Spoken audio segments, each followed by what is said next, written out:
Allah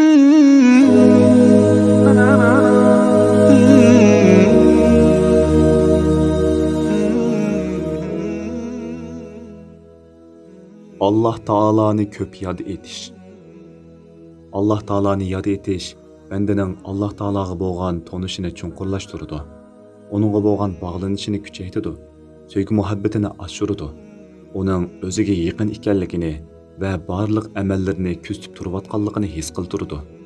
Bu dinda mustahkamlikni, iymonni, Allah Taalaga bo'lgan ishonchni va istiqomatni kuchaytiradi. Allah Taala'ni yad etishdan maqsad xushalliqda, g'amkinlikda, boyliqda, nomratlikda, hamma ahvolda va hamma joyda uni yod etish, ne'matlarini unutmaslik, uningga shukr qilish, uningdan hojatlarini tilash va uning o'ziga eng yaqin ekanligini his qilish, aqli, fikri va his tuyg'ulari Alloh taolodan g'aflatda qolmasligi deganlikdir. Mono oyat buni ifodalaydi. إن في خلق السماوات والأرض واختلاف الليل والنهار لآيات لأولي الألباب الذين يذكرون الله قياما وقعودا وعلى جنوبهم ويتفكرون في خلق السماوات والأرض ربنا ما خلقت هذا باطلا سبحانك فقنا عذاب النار. Yani şeksizki osmonlarning va zaminning yoritilishida, kechi bilan kunduzning navbatlashib turishida aqli sog'lom kishilar uchun albatta Allohning birligini va qudratini ko'rsatadigan ochiq dalillar bor. Ular o'ri turgandimi, o'ltirgandimi, yotgandimi Allohni eslab turadi. Osmonlarning va zaminning yaratilishi to'g'risida fikr yurgizadi va mundoq deydi: Ey Rabbimiz, sen buni bekor yaratmading. Hikmatsiz ish qilishdan albatta poktursan. Bizni do'zax azobidan saqlag'in. Payg'ambar alayhissalom mundoq degan: Allohni ko'p yod etib turadigan odam bilan Allohni yod etmaydigan odamning farqi tirik bilan o'likka o'xshashdir. Alloh taoloni ko'p yod etish, uni har vaqt esida tutish har bir musulmonga farzdir.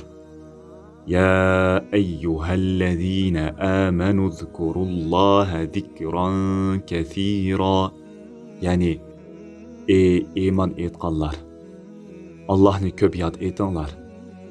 يا أيها الذين آمنوا لا تلهكم أموالكم ولا أولادكم عن ذكر الله. Yani ey iman etqanlar, pul mallarыңlar va balalarыңlar sizlarni Allohni yod etishdan g'aflatda qoldirmasin degan oyatlar buni ifodalaydi. Allah Taala'ni yod etish bilan dil aram topadi. Allah Taala'ni yod etishning haqiqiy mevasi ko'ngilning aram tepishi, dilning xotirjamligidir. Allazina amanu va tatma'innu qulubuhum bi zikrillah. Ala bi zikrillah tatma'innul qulub. Yani Allah hidayet qildigan kishilar, iymon etgan, dillari Allohni yod etish bilan aram topadigan kishilardir. Bilinglarki, dillar Allohni yod etish bilan aram topadi. Alloh taoloni yod etishning yo'llari nihoyat ko'pdir. Masalan, Qur'on o'qish, farzlarni ado qilish, ilm so'rovlariga qatnashish, atdigan oqshimi va har namozdan keyin uningga zikr etish, her vaqt onunğa dua qilish va munojat qilish qatorliqlar. Qur'on Karim o'zi zikrdir.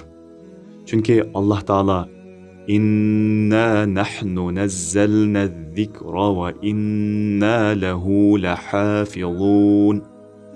Yani Qur'onni haqiqatan biz nozil qildik va uni albatta o'zimiz qo'g'daymiz degan so'zida uni zikr deb atagan. Şeksizki Qur'on o'qigan, uni yodlagan va anglagan kishi Alloh taoloni yod etgan bo'ladi. farz amallarni ado qilish Alloh taoloni yod etganlikdir. Masalan, namoz o'qish, ro'za tutish, zakot berish, haj qilish qatorliq ibodatlarni o'rindash Alloh taoloni yod etganlikdir. İnneni enallahu la ilahe illa ana fa'budni ve aqimis salata li zikri. Yani men hakikaten Allah'men. Menden başka hiçbir ilah yoktur. Şuna sen mağlı ibadet kılgın. Meni yad qilish uchun namoz o'qig'in. O'qish, o'rganish va o'rgatish, vaz nasihatlarni anglash, o'limalarning majlislariga hozir bo'lish qatorliq ishlarning hammasi Alloh taoloni yod etganlikdir. Chunki yuqorqi ishlarning hammasi Alloh taolaning amri bo'lib, Alloh taolaning amr farmonlarini o'rindash uni yod etganlikdir. Alloh taolo ilm ahlini zikr ahli deb sifatlagan. فاسألوا أهل الذكر إن كنتم لا تعلمون. Yani bilmesenler ilim ehlilerden soranglar. Allah Taala'nı her vakit yad etiş, Allah Taala'nın isim sübetlerini okuş, ögüniş, etiyen akşamı her namazdan uykuğa bargan ve turgandan keyin Allah Taala'ga zikir etiş, dua qilish, istig'for etish qatorliqlarning hammasi Alloh taoloni yod etganlikdir. Alloh taoloni yod etish til bilan, dil bilan va amaliy harakat bilan bo'ladi. Payg'ambar alayhissalom ko'plagan hadislarda Alloh taoloni til bilan yod etishga buyurgan. Tiling Allohga zikr etish bilan ho'l bo'lib tursin. Alloh taolo Qur'on Karimda mundoq deb buyurgan: واذكر ربك في نفسك تضرعا وخيفة ودون الجهر من القول بالغدو والآصال ولا تكن من الغافلين. Yani Rabbingni elingan va uningdan qo'rqqan holda ichingda yod etgin. Atiganda, oqshomda past ovozda uningga zikr etgin. Hergiz g'afillardan bo'lmag'in.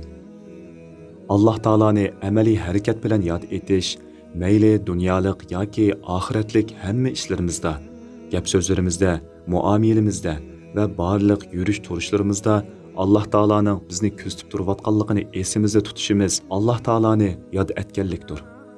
Payg'ambar alayhissalomga durud etish Alloh taoloni yod etganlikka kiradi. Chunki durud etishga amr qilguvchi zot Alloh taolodir. Allah Taala'nın emrini orundaş onu yad etkenliktir. İnna Allaha ve melaiketehu yusalluna alen nebi.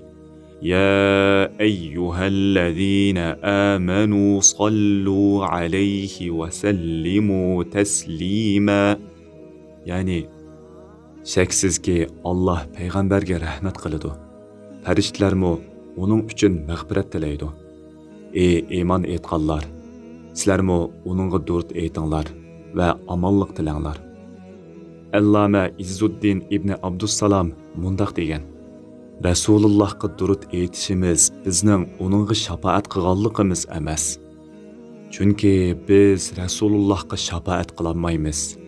Lekin Allah bizga yaxshilik qilgan kishilarga uning yaxshiligini qaytarishga, agar qaytara olmasak Allah'ның qayturishini tilab dua qilishga buyurgan. Biz Rasulullah'ның yaxshiligini qaytaranmaganligimiz uchun Allah bizni onunğa durud etishga buyurgan. İslam ulemalari Peygamber alayhissalomga durud etishning ibodat ekanligi va har bir musulmonga farz ekanligida birlikka kelgan.